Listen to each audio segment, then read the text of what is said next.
Good afternoon and welcome to the SRUC Elmwood Hospitality Live event. My name is Careen and I'm the Marketing and Student Recruitment Officer at the Elmwood Campus, and today I'm joined by 4 of my colleagues from the Professional Cookery Department.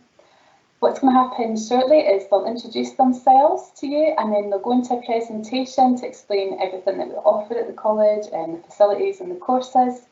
During that time, please feel free to note down any questions that you've got in the Q&A box, and we'll try our very best this afternoon to answer them for you. So I'm now going to pass over to Ros to introduce herself.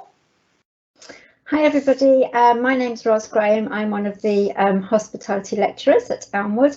I teach across all the courses. I hope you enjoy this evening. We've done a few virtual events now, so we should be experts. But we're not. I'll pass you over to Careen. Hi everyone, my name is Careen and I also teach across all the year groups in theory and practical for front house operations, and I'm also the year tutor for the level 1 diploma. I'll pass you over to Mark. Hi, I'm Mark Barker. I don't teach across all the year groups. I only teach across level 1 and level 2 professional cookery. I'm one part of the dynamic duo who I'm going to hand over to now. Hello there, my name's Willie Balfour. I'm also one of the chef lecturers. I teach across all the year groups. I'm also responsible for sorting all the IT problems out in the college. So we're going to go through our little presentation and hopefully we'll be able to answer some of the questions at the end of it. So the courses that we have this year, we're doing slightly different. Is we're going to be running an NC in professional cookery with an MPA. My colleague Careen will tell you a little bit about the MPA after this part, but I just wanted to go through it. So we've got an MPA, NC in professional cookery, an MPA that leads on to our City and Guilds level 2 diploma in professional cookery. The progression from there is our HNC professional cookery, and then onto our HND.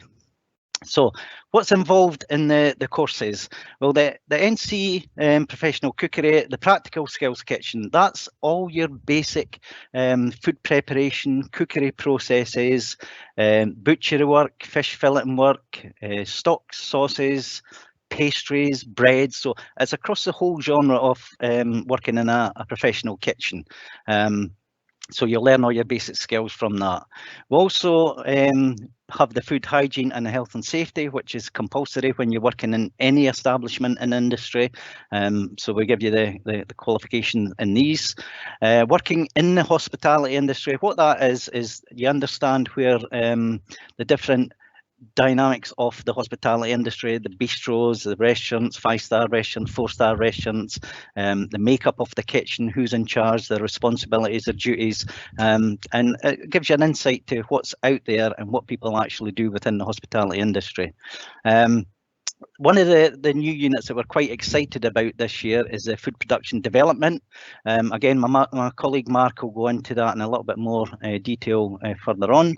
But what that basically is we allocate a task to you, and it could be something like a dessert.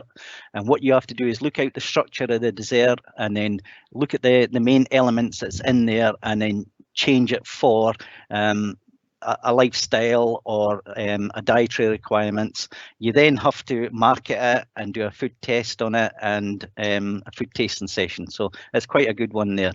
So some of the other units is the MPA unit. So I'm going to pass you over to Careen and she'll just give you a little insight into the MPA units that's attached to this.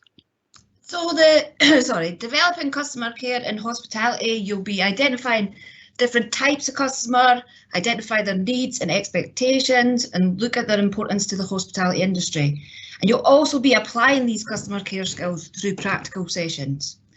The food and beverage operations is based on performance criteria in a real working environment by preparing an area for a food and beverage service through our training restaurant and serving customers.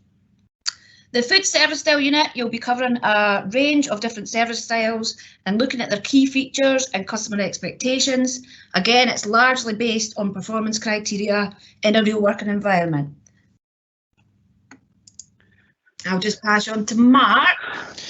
Okay, once you've completed your first year, or maybe you're looking at coming in, we then run the City and Guilds Professional Cookery Level 2 course. That is looking at the ingredients. Again, we cover practical skills covering stock, soups and sauces, fruit and vegetables, meat and offal, poultry, fish and shellfish, rice, pasta, grains and egg dishes, hot and cold desserts, paste products, cakes, biscuits and sponges, fermented dough products. There is also 10 closed book assessments to go for the underpinning knowledge, 8 B-task assessments, and then 2 end of year assessments, one a 3-hour pastry assessment covering mainly the cakes, biscuits and sponges, hot and cold desserts, and 1 5-hour hot and cold kitchen. We kind of split that into a 2 and a 3-hour assessment. You've got to prepare and serve 5 courses in 5 hours. There's also covers employability in the hospitality and catering industry. So again, how do you get a job in the industry? Healthier foods and special diets, looking at religious, whether it be religious, whether it be social diets, whether it be medical diets. Food safety is also in there. Catering and operations, costs and the menu planning is your first foray into actually why we do this, which is to make money. So it's about costing menus, how much food costs, writing recipes. Health and safety is in there. There's also the REHIS elementary food hygiene, and I'm going to pass you back to Careen, who's going to explain the last bit of the level 2 to you. So you also get a separate award with your level 2, which is an award in barista skills, and it's from City and Guilds. The units are divided into a written closed book assessment and a practical assessment. But you get plenty of time to practice making coffee, because we have got our barista machine and all the staff are coffee addicts anyway. I'll talk a little bit about the HNC. So it is new framework this year and updated units. The Hospitality Supervisions unit, you'll be studying the role of a supervisor, their duties and responsibilities, and training. And as part of your assessment, you'll deliver a short training session to one of your peers, and you'll also supervise a restaurant service. I'm just going to pass you on to Willie to talk about some of the other units. Thanks, Careen.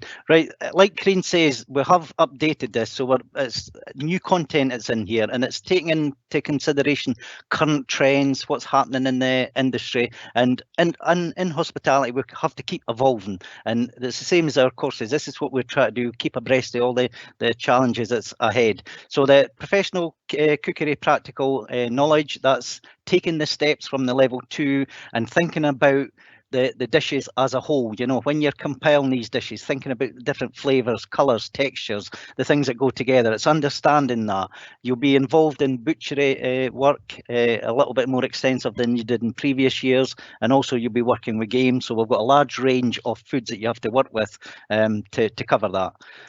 The kitchen operations, basically that's what that is you're working as part of your team. You'll come up with a menu, and with that menu, you have to look at the seasonal produce, what's available in season, using the current trends, different cookery methods.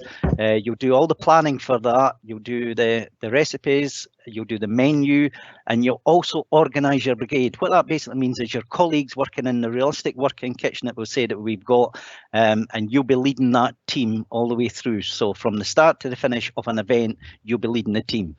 That leads on to our specialised pastry. That's more to do with things that you would probably be involved with if you were doing afternoon teas, petit fours, specialised pastry, the different types of things that is available for afternoon teas, glazes, finishing touches, presentation, is taking this step further.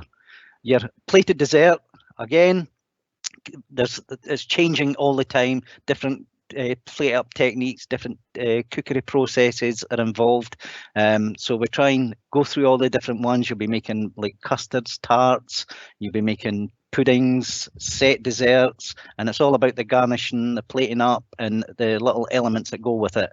To finish that off, I'm going to pass you over to Ros, and she's got to tell you a wee bit about the REHIS. So yeah, the REHIS intermediate food hygiene, it's a progression from the elementary that the level 1s and 2s do. So it's more of a supervisory level qualification. It's really all based around the HACCP food safety management system. So you're identifying hazards, what could go wrong, and you're putting controls in place to stop the food from being unsafe. You're looking at all the monitoring and documentation that's involved in that, and then the legislation that's also involved. At the end of the SQA unit, it's accredited to the REHIS certificate, so you will get a certificate that's recognised in industry to take with you. The hospitality financial control system. So as a chef, you need to know how to cost dishes in order to make a profit, because that's what we're all aiming to do. You operate a spreadsheet system for standard costing of recipes. So you're using software to put these systems and these costings in place. You also prepare income statements, and you calculate number of covers and revenue required to break even. So you have to know how much you can charge and what gross profit percentage you need to make. The research skills, this is a brand new unit to HNC, and I think because HNC and HND use researching all the time, and if you go onto degree level, you have to know how to do it properly. So you sort of plan a research investigation. It's an investigation of your choice. So it can be quite interesting. Think about what's already been discovered about that topic, and then how you're going to gather your own information and the different types of data that you'll collect. Then you analyse and evaluate the data, and you present your findings. Okay. And the graded unit, I think Willie's going to talk about the graded unit for the HNC. Right, thanks. Yeah, so all the work that you've done, what happens is we have to bring that all together, test your knowledge, and the way we do that is through the graded unit. So what we do is we set you a task or an event that you have to do. It has to be a themed event where you are dealing with a virtual customer. Now the customer wants a specific theme for his venue, and you have to come up the answers and sort that out. Now it'll range from the menu to the decor of the restaurant. It'll be about using the seasonal produce.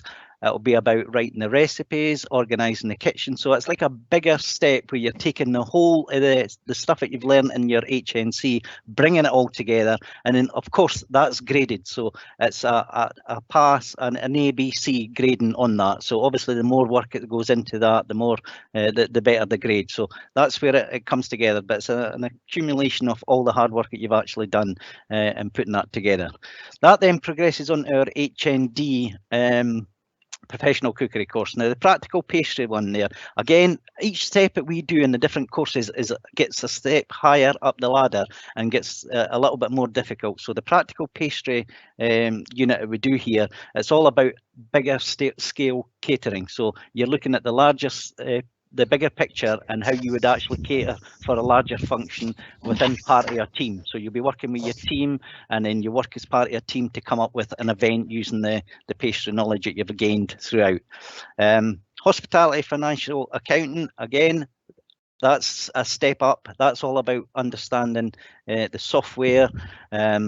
It's all about profit and loss account for the whole business, not just for the kitchen, because in the past we've looked at how you cost your menus, all these things, but it's about the whole business in general. And then what that does is you're using various software such as Sage and Excel to actually do that, which leads on to your human resources. Human resources, obviously you're going to be an employee or an employer, so you've got to know the pitfalls of working in the human resource industry, and it's all about employment law. You know, the rights of your employees and the rights of you as an employer. It's understanding all that. It goes on to kitchen plan design.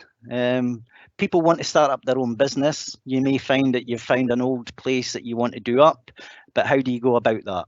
So what we do is we introduce you to this unit, and we make you think about the things that you have to put in place to make sure that you can actually operate a business safely, and you actually come down to designing the kitchen yourself. We do that to scale, on a scale model, so it goes from a blank canvas to a fully drawn out kitchen for an establishment of your choice. So I'm just going to pass you over to Careen now, and she'll just give you a little insight into the management of food and beverage operations. Yeah, so as Willie said, it is a step up from the HNC, and you have to produce an operational plan for an event and be responsible for the whole operation. So the practical, the event, you do the event, and then you have to do an evaluation and reflect on it. So some of the topics covered include menu planning, management styles, managing a team, advertising, and current food trends as well. Roz, I'll pass over to you. Thank you. I forgot to say at the beginning, actually, I am actually the course tutor of the HND. So the rest of the units on here I actually deliver. So the hospitality industry, we investigate the main features of the hospitality industry. So look at different types of businesses and what they offer. We define the meaning of marketing and describes its importance in the hospitality industry. So different types of marketing. We describe marketing processes used in hospitality, and you carry out a report on a local establishment looking at their marketing techniques. For the last 3 years, we've done it on the old course in hotel in St Andrews, so we've got good links with them. We've had tours in the past, and this year we had a Teams meeting with the marketing manager for that. The next one, gastronomy. This is the exciting unit. It was always exciting, but even more so this year because it sort of has changed slightly. So you have to first of all evaluate the relationship between food and culture and their role in creating an authentic dining experience. So you're looking at the history of food and culture and how what we eat today has been influenced by the past. You apply knowledge of gastronomy to create well-balanced menus. So obviously we've been talking about menu planning in lots of the other units. So, and then you're thinking about evaluating those, right? Sensory evaluation and analysis. So you're really going into analysing the dishes. And then with the dishes, you're going to pair them with a range of wines and other beverages. So other alcoholic beverages, cocktails, craft beers, or again, non-alcoholic beverages. It doesn't all have to be alcoholic.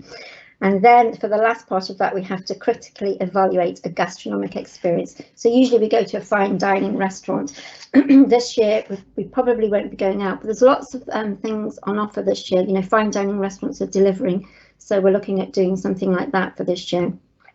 The next one, alcoholic beverages. So you have to describe a range of alcoholic beverages and their production methods. So you're thinking about how they are made in this unit.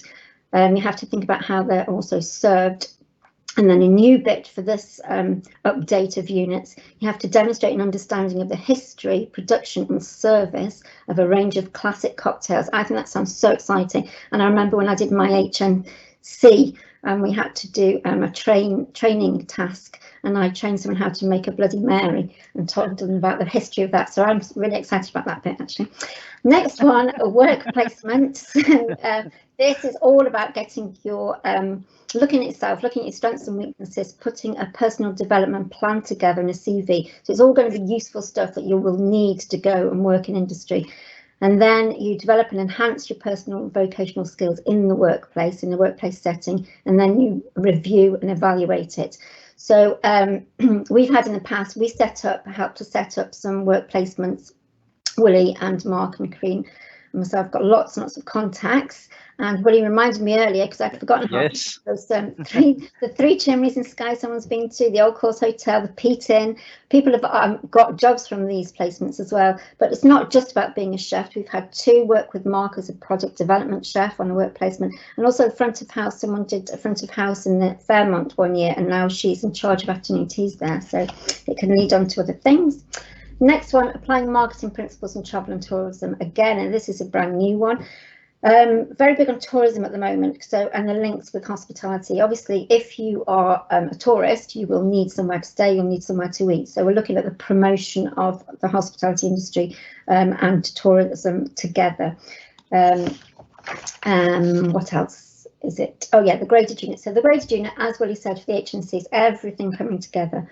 So you are you're given a case study, and you as a management consultant have to help the owners of a hospitality business turn it around in order for it to be successful. So it's sort of dying a bit old-fashioned. So you're planning a new kitchen, you're putting menus together, food safety management systems, financial control systems, marketing it, staffing it, looking at all the legislation involved. So, you know, it's really something to get your teeth into. So that's the HND. So thanks for that. Now, obviously, we'll give you an insight into the actual courses that we run, but you want to know what our facilities are.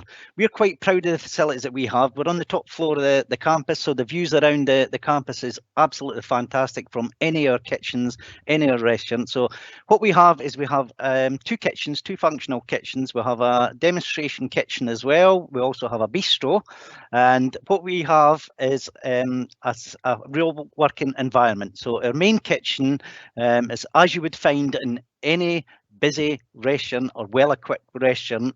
We have another area we call our bakery, and that is set up as a bakery. So we'll have the proper baker ovens in there, but set out slightly different because it's where we actually do all the pastry work, the bread making, and all the equipment is in there for that. We'll have a 40-seater restaurant that's open to the public.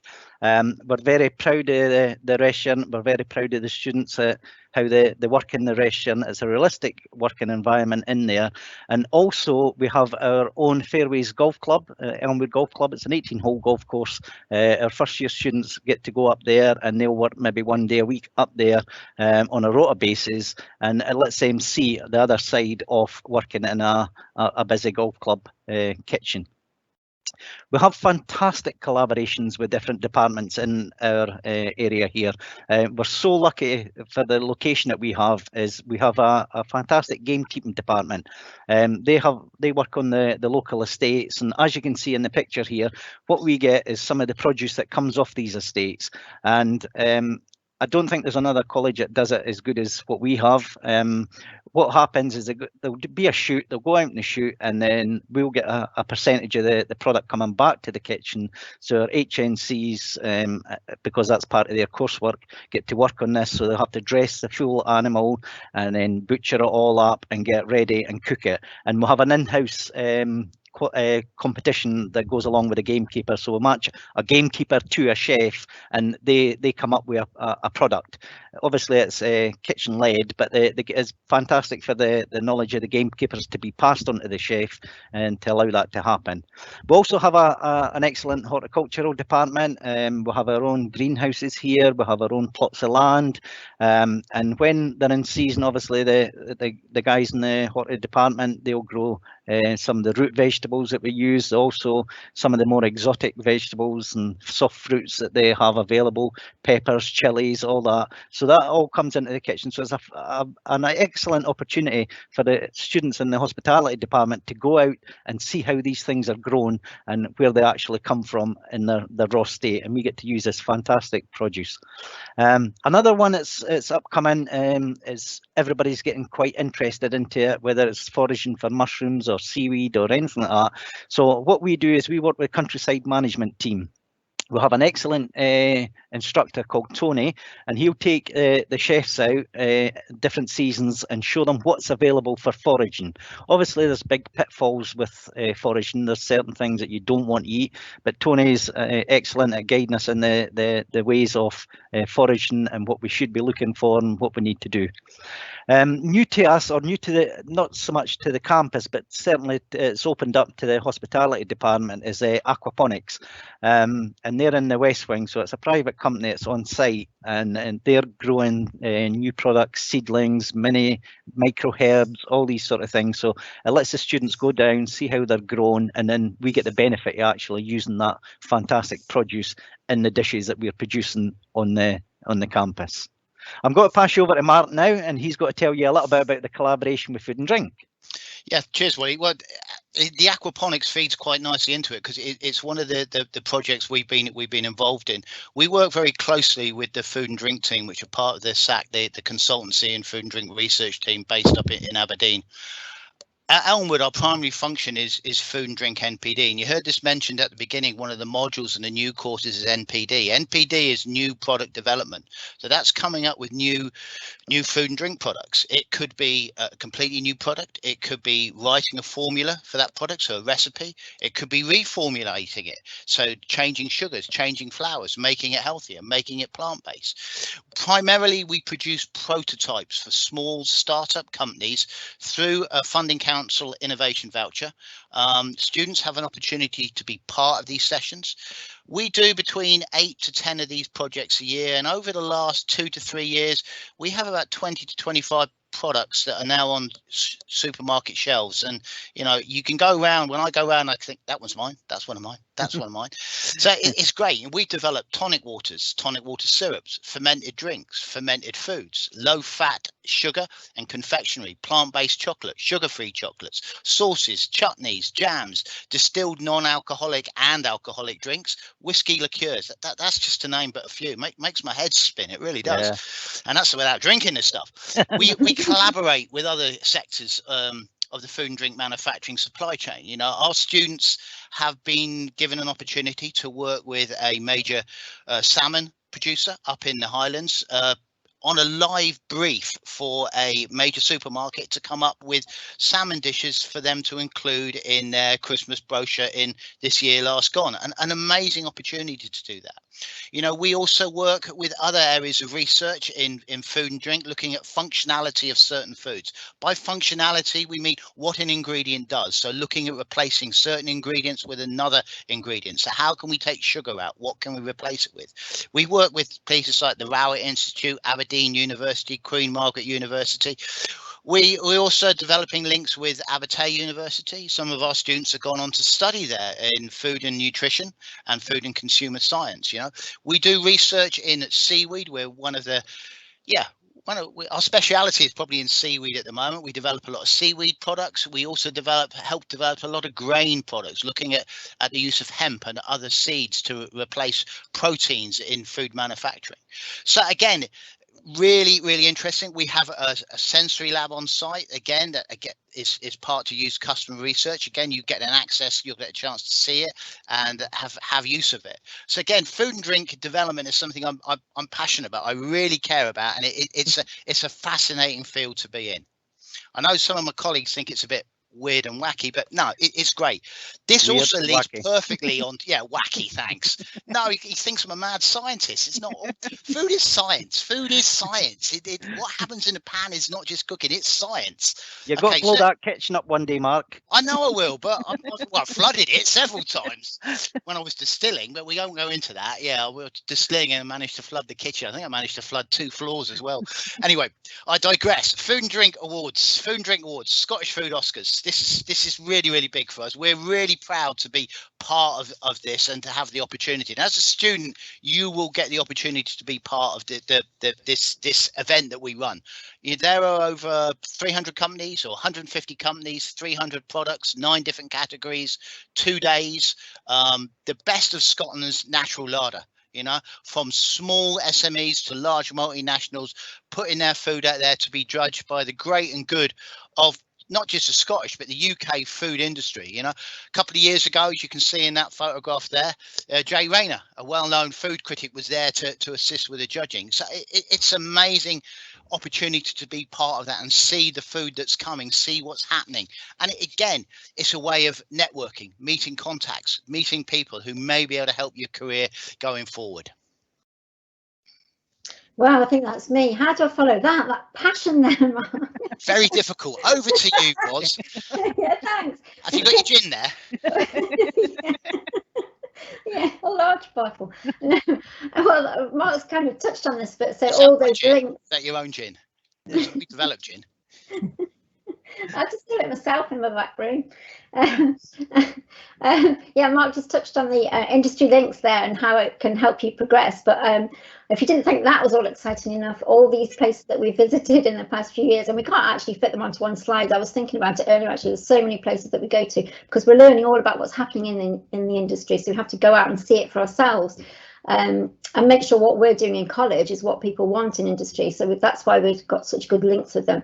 I mean, we look at sort of from 5-star hotels like the Old Course and the Fairmont to sort of country house hotels like the Rufflets and to family-run hotels like the Odd Gowns. So we look at the diverse range of hotels available. Also, something that's a bit alternative, Cambo Estate. You know, Careen's a big fan of Cambo Estate, and she takes students there every year, and I always tag along. But they sort of offer sort of bespoke weddings, completely different to everywhere else. So it's good to see a different side of what people are offering. Also for the gastronomy unit, we've been to Lindor's Distillery, which is just on our doorstep. I mean, it was opened up a few years ago, but it was actually the oldest distillery in Scotland, but it's been sort of revamped and opened up again. Looking at a different side of it, Lucas Army Station, so sort of contract catering, how they run their catering operations at Lucas Army Station. They usually put on a field kitchen for us. That's brilliant, best lunch ever. Standing outside to eat it, and also this hands-on experience. Mark takes the students up to Campbell's Meat and Fish, and they actually have hands-on filleting the fish, things like that. So I think that's it for the industry. So what we have is we have, as Ros says, we have fantastic links with industry, and that's partially because of some of the events that we get the students involved in. Things like the Fife Show, where we have demonstration chefs coming on. We run the demonstration kitchen at the Fife Show for the weekend.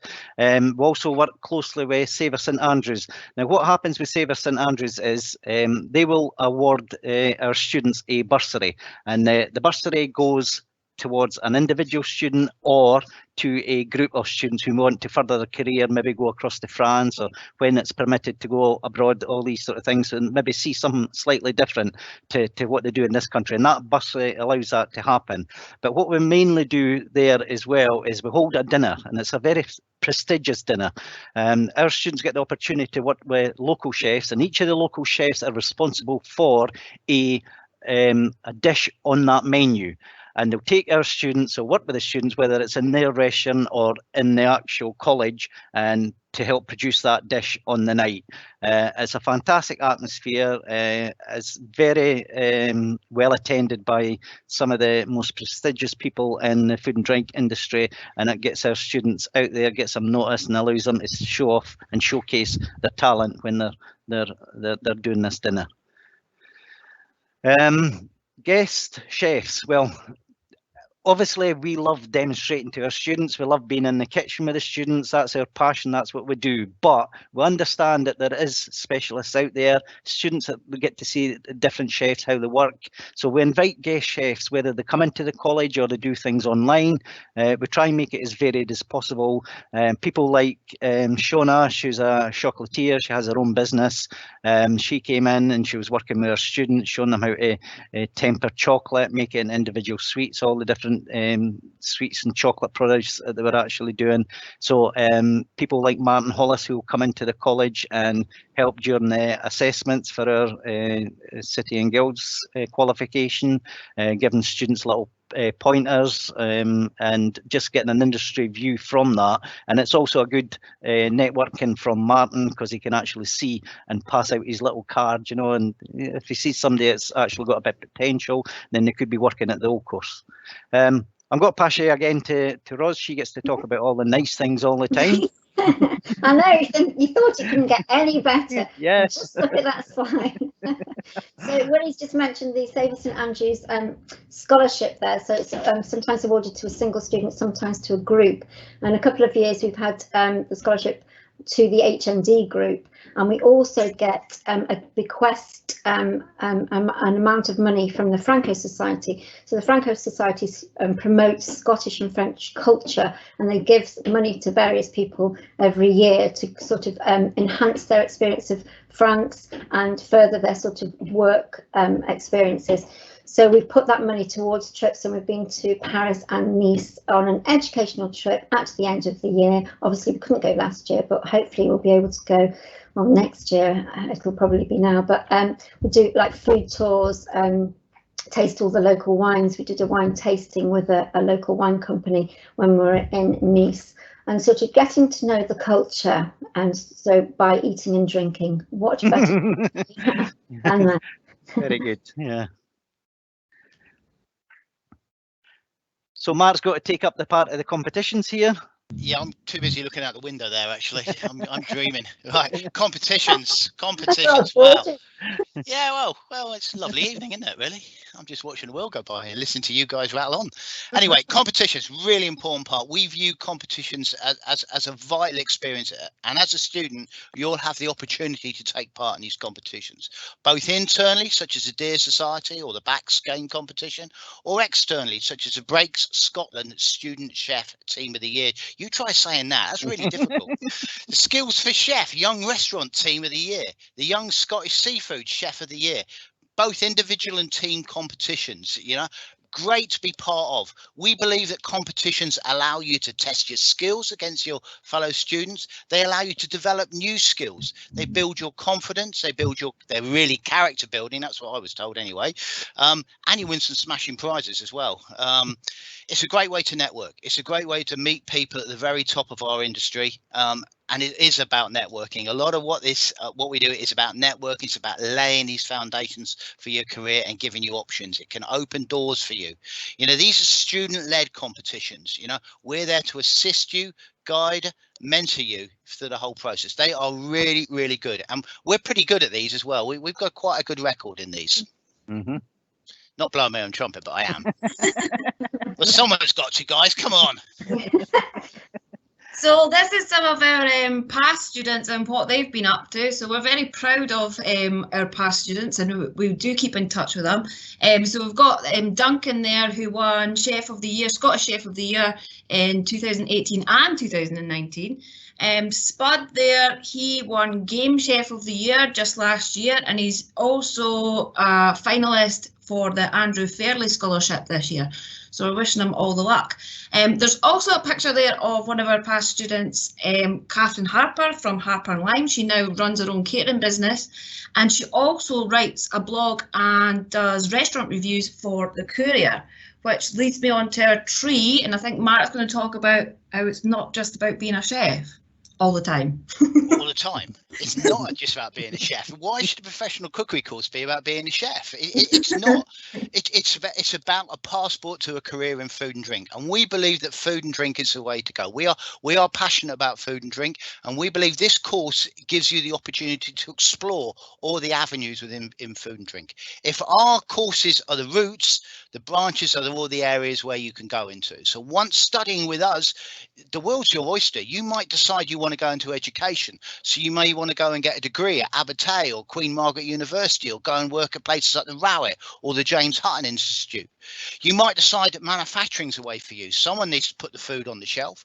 You know, we need people to operate robots to make food now. So if you like computer games and you like robots, why not go with that? Food technologists, food engineers, food processors, food photographers and stylists. Someone has to make all this food that you see in books and magazines and on television look pretty. That's a food stylist. That's not Greg Wallace and Marcus Waring. They've got a food stylist doing that for them. You could be a demonstrator chef.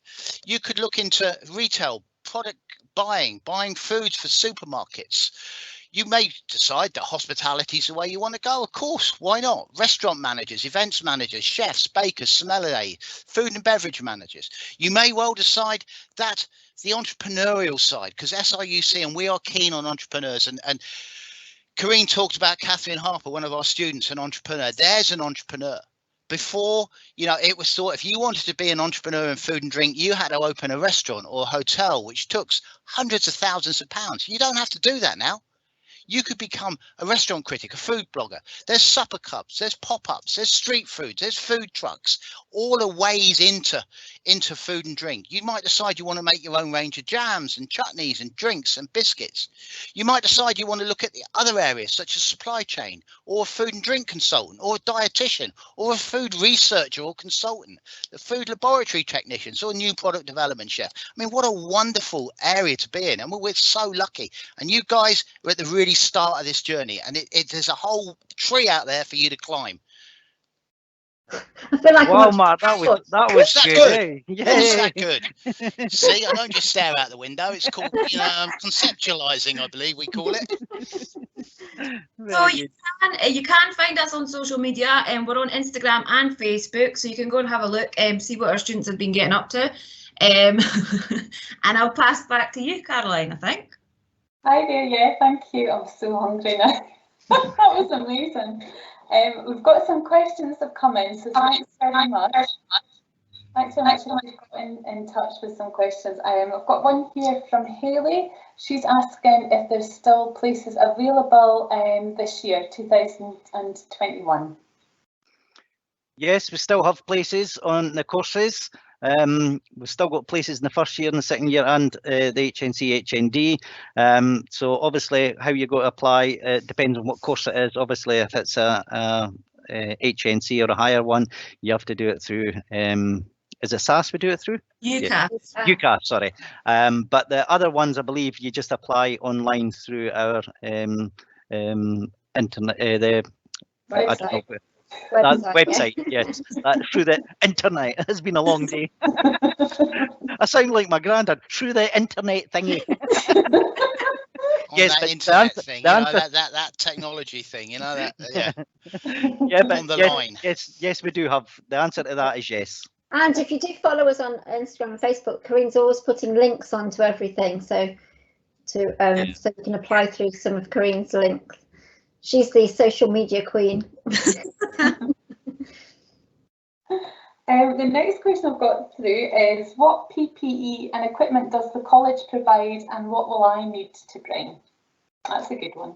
Yeah, well, as part of your course, you're supplied with your chef whites, your safety shoes, all the things that you need for going into the college. And obviously, under COVID just now, we're doing things slightly different. So you have to wear a mask when you're in the building, but we've got our separate workstations all set up. So you basically don't need anything other than turning up, and we supply you with your uniform, everything like that. HNC and HND is slightly different. You have to apply for funding to get the uniform, but you'll order it through us or through our website or through the Guthrie's group that we use to supply your uniform. But all the PPE for the first and second year is supplied through us.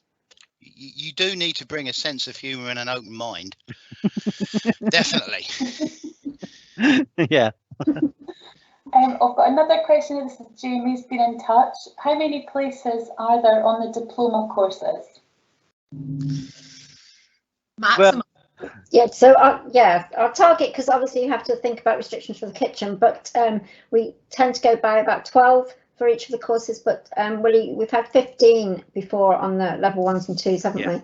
Yeah, so the kitchens, I mean, they could safely hold 15 people, and obviously what happens is due to the restrictions, we split the classes, but that's not to say that we can't have 2 first-year groups or 2 second-year groups or 2 any groups, you know, it Which just we depends. have done in the past. Yeah, of course. Yeah, so I mean, it doesn't matter really, but what we're trying to do is we're not in the numbers game, so we're not there to pack you into a kitchen. We want to train you for a profession, and that's what we've got to do, and we've got to allow that to happen in a safe environment. So we don't cram people in, we treat you all as an individual. So you know, you've got to have room and equipment and everything to work with. So we try and limit this class sizes. That doesn't mean to say we only take 12 people, but we try to limit each of the class sizes to about 12.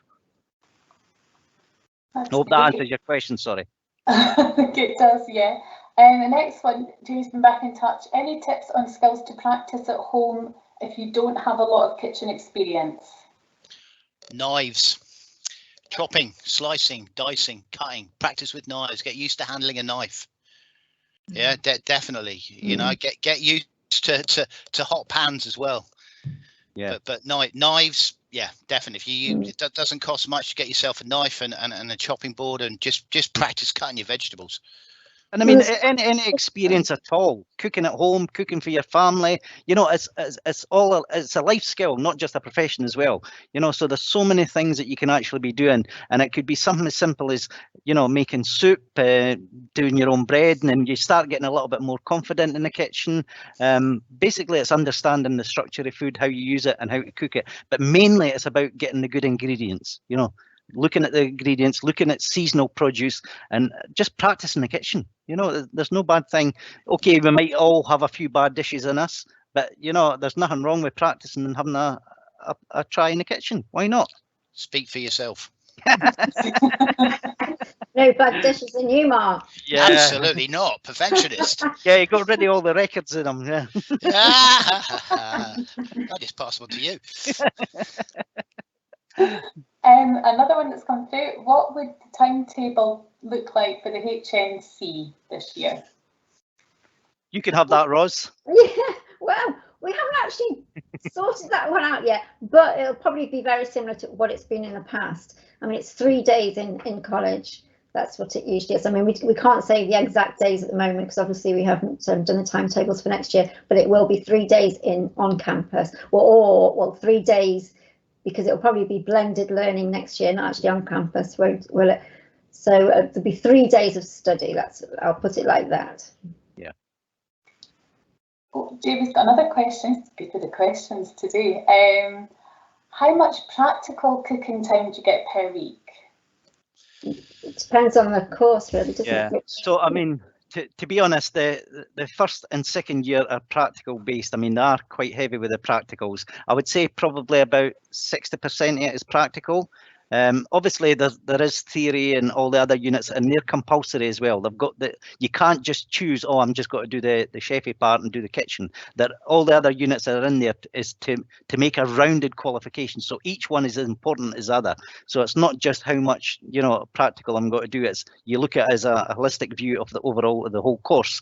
And then obviously the HNCs, because the range that they have to cover, that's quite heavily based in there as well, because they have to cover patisserie, they have to do all these other units that's in there as well, you know, the new ones with a plated dessert. So again, we try and balance that out, but it's probably about 50-50 with the HNCs. And sadly for the HNDs, because it is a management qualification, there is very little practical. There is practicals, don't get me wrong, but it's more managerial styles and what you're looking at. Willie, don't say sadly, there's lots of exciting units in it.